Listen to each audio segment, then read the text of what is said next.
American Institute for Policy Studies. We continue the EBS Global Lecture Series with Ambassador Rolf Maffay of the Federal Republic of Germany. Welcome, Ambassador. 시청자 여러분, 안녕하십니까? 반갑습니다. I'm very pleased to present to a young Korean audience Germany, my home country, today. I thought that this country is quite well known here, but last summer students from German High School International here in Seoul, went out in Myeongdong with a map. And they showed young Koreans, 16, 18 years old, where is Germany? They pointed to Switzerland, to Poland, some even to the UK, and only 20% to Germany.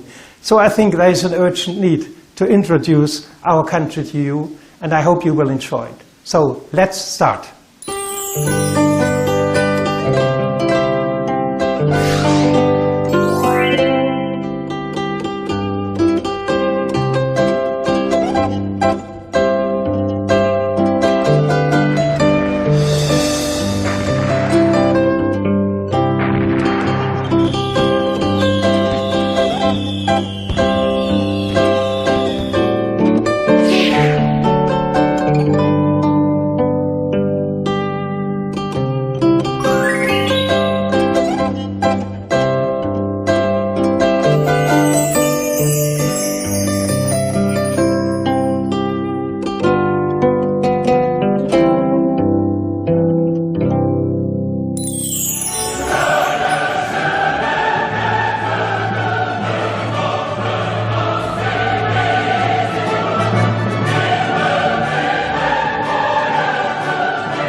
This picture, as you may imagine, is the picture taken after we won the soccer championship.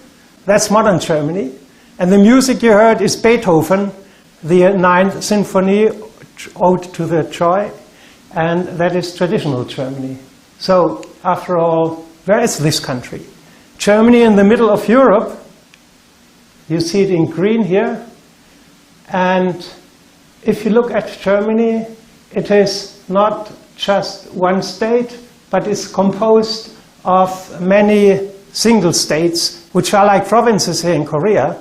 But in Germany, these states have much more power and much more importance than the governors have here. But if you talk about Germany, you cannot only talk about my country. If you talk about my country, then you have to talk about Germany and about the European Union. And this picture shows how Germany is located in the European Union. So all these countries are members of the European Union. As a German, I have a German ID, but I have a European passport. I'm a German citizen, but I'm also a European citizen. So for us, for our identity, there are two identities, a national one and a European one. And this is very important to understand mentality, politics, in Germany. Just to give you some bigger places in Germany that you may know or not know, of course Berlin here has always been the capital, but now it's also the seat of the government. This place here, Bonn, was the capital until unification. Munich, many of you may know, Dresden, that was visited recently by the president, and most Koreans know Frankfurt. This is where the biggest airport is located. Of course, this place is most important. That's Bruchsal, the place where I am born. We just heard already some music.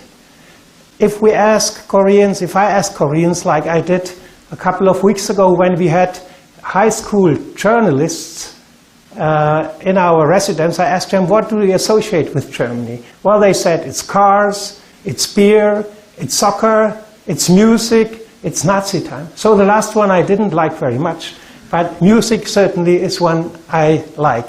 So my question is, on the left side, who is this musician? That's Beethoven, right. And on the right side, we will hear the music, perhaps you know.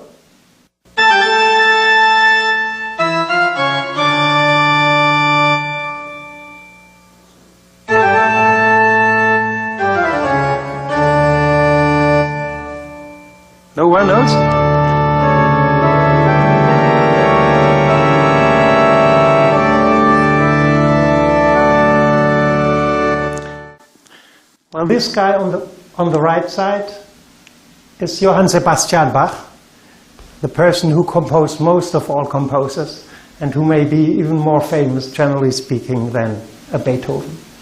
But if we look at Germany for other figures, then Germany is always said to be the country of thinkers and poets. And here you have on the left side Goethe and Schiller. Goethe was quite well known here for The Sorrow of the Young Werther, which some of you may have read, and which is the reason why Lotte company is called Lotte, since the lady he was so interested in was Charlotte von Weimar. And then there are many German philosophers, and I mention here two on the right side, which is Karl Marx and Friedrich Engels. They are the two that were the philosophers of communism and socialism, which is not very much en vogue anymore, but still which is part of German philosophical history. And these two people are leading Germany nowadays. On the left side, it is our federal president Gauck, and on the right side, it is Chancellor Angela Merkel. Now Gauck, he used to be a priest, and Mrs. Merkel, she is the daughter of a pastor. And they are both from East Germany. So that these two people are leading Germany today means that we have really achieved unification in political terms. Two East Germans are leading the country. If you look at Germany at landscapes, you have on the northern side, you have the Baltic Sea and the North Sea, and you have long coasts. They are not too sunny, they are sometimes too cold in summer, but still it's very nice to make holidays there.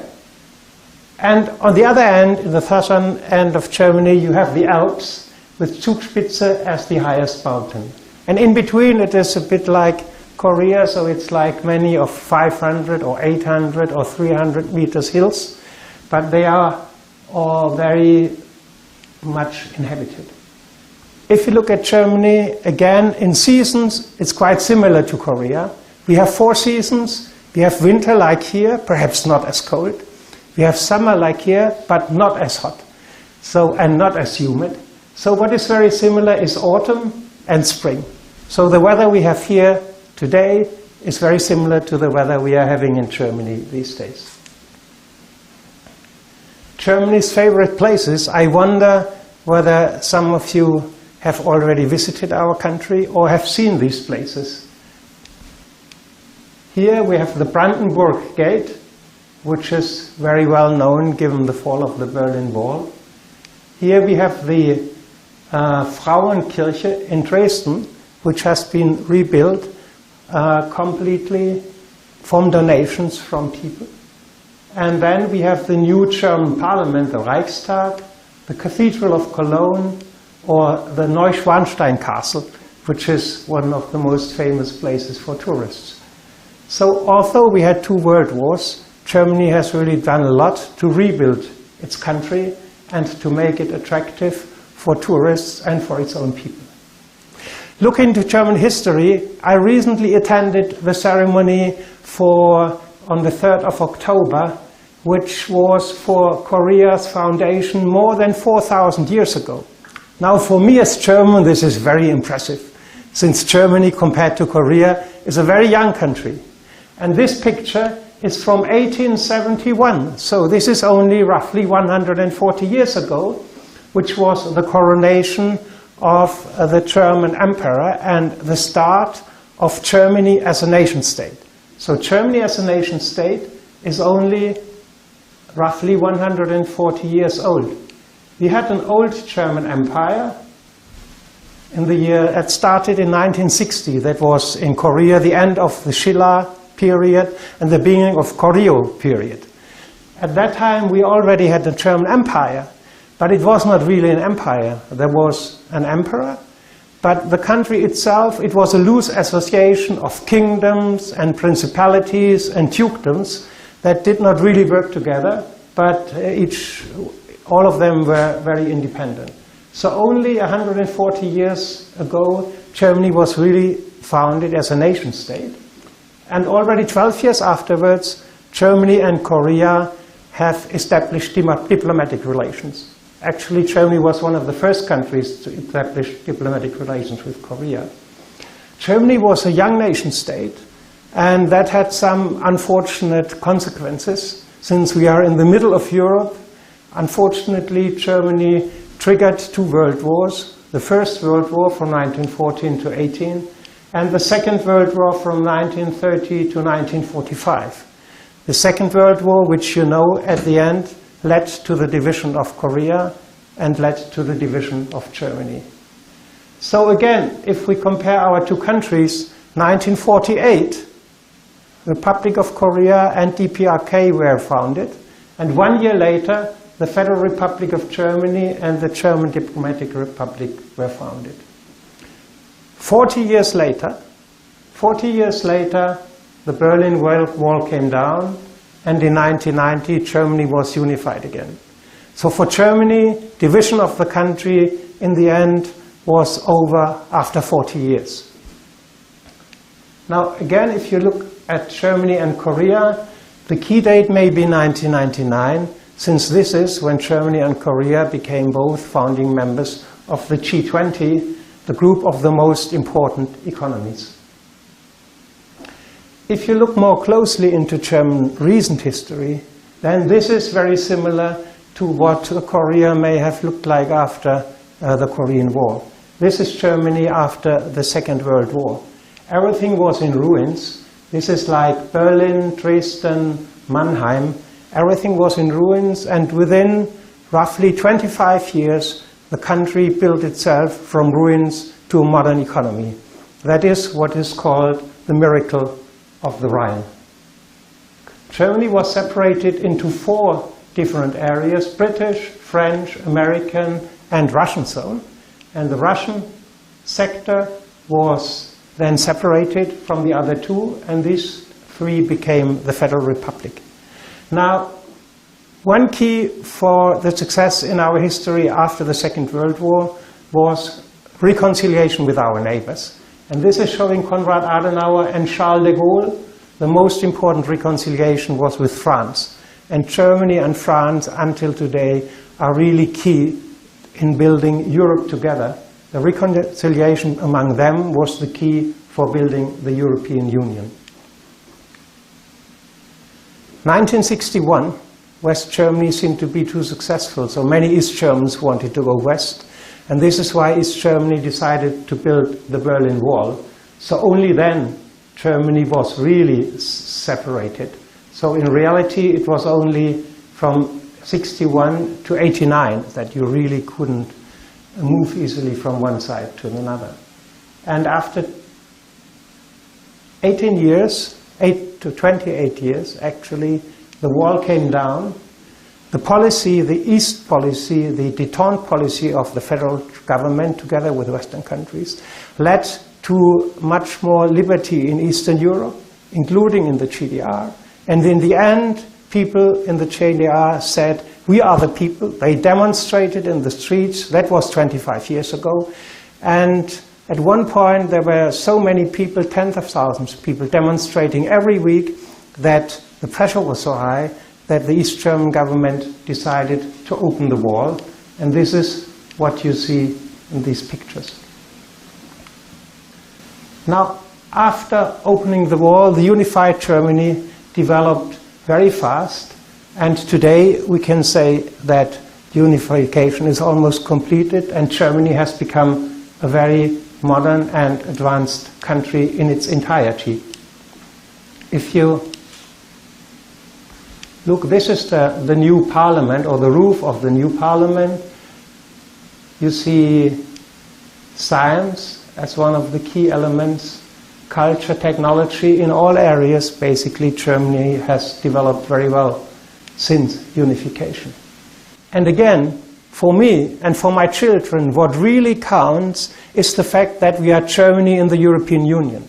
So if I want to travel to France, if I want to travel to Spain, if I want to travel to Austria, to all the countries which you see here in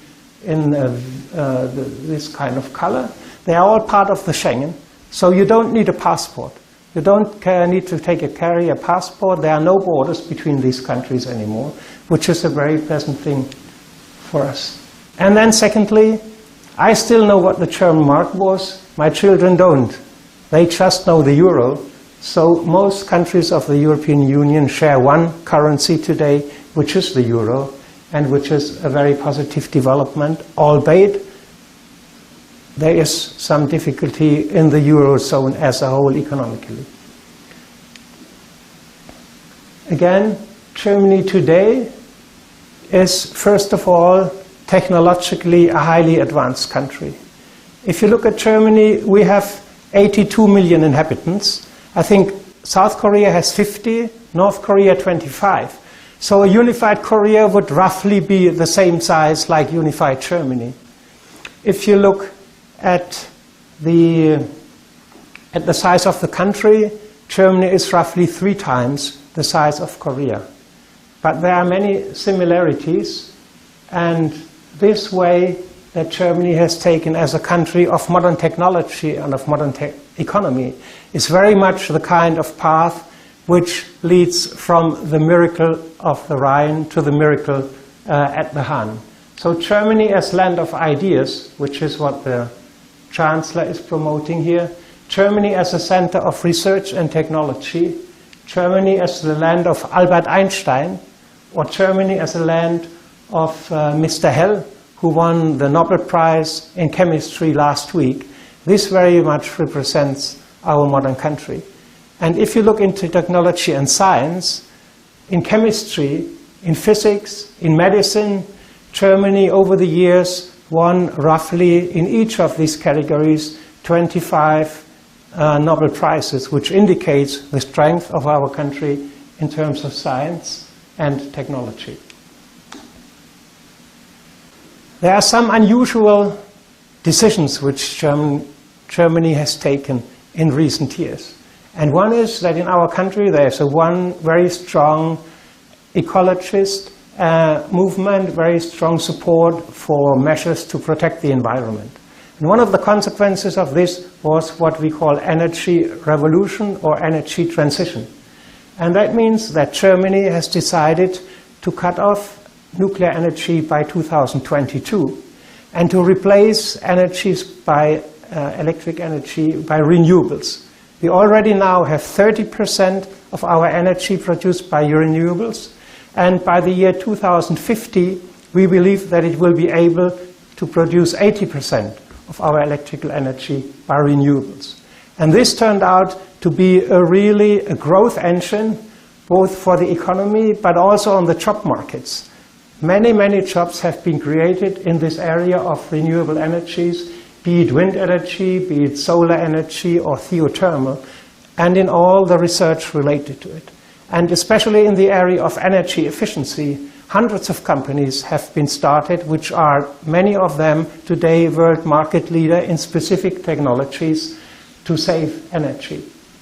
Now, I already mentioned some elements about Germany and Korea, and which is that we already have 130 years of relationship. But also we have the same National Day, which is the 3rd of October. But there are more similarities. One is, for example, that we do not have natural resources. So your resources, just as our resources, are the brains of our people. Are your brains, are our brains. Our future is the future of our young generation and the quality of their education, just as is the case here in Korea. Our economy heavily depends on exports. Actually, more than 50% of our GDP are going to exports. That is even higher than in the case of Korea. And behind China, we are number 2 vice champion in exports, which is a one-sided business. So just as Korea, we have to try to strengthen the local market or to strengthen the European market and to have more imports coming into Germany. If you go into German-Korean history, you find some quite remarkable figures. One of them is Paul Georg von Möllendorf, who already in the 1880s was one of the first advisors to the new Korean government and to King Gochong. So he established like customs services in Korea, and he also was the first Korean vice foreign minister who negotiated treaties with other countries. He spoke fluently Korean, and he even dressed himself in Korean. There are some other people, like one lady, Mrs. Sontag. She established the first Western hotel in Korea, and the first previous national anthem, Korean anthem, was written by a German composer, Mr. Eckert, who himself is still buried here in the National Cemetery. Korean-German relations were very important in the 1960s, when, during the time of Park Chung-hee, Germany gave credits to Korea, 2 important credits, and helped a lot in order to build the country in the 1960s. And on the other hand, Korea, your country, was sending almost 20,000 miners and nurses to Germany that helped in areas where the Germans needed workforce. So many students who were not really miners, many students went to Germany and worked there, had a very hard job to work in German mines. And also many nurses came to Germany. And they were very helpful both for us in promoting our economic development, but also for Korea by sending back the money home and thereby getting foreign currency, which was desperately needed in Korea at the time.